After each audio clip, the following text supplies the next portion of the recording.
For the sake of keeping the video shorter, I have already written the code. Let's understand it.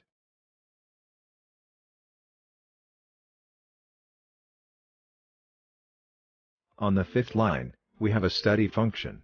That means it's an indicator. The name of the indicator is indicator color. On the next line, we have a plot function, with a close value.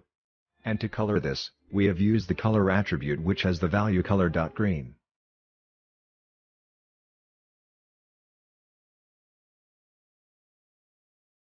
Let's add this indicator on the chart.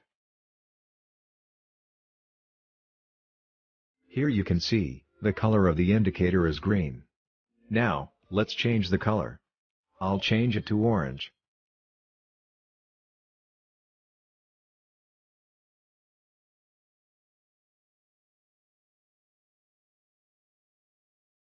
Now you can see the color of the indicator has changed. So, that's it. That is how you can change the color of an indicator in TradingView Pine script. Thanks for watching.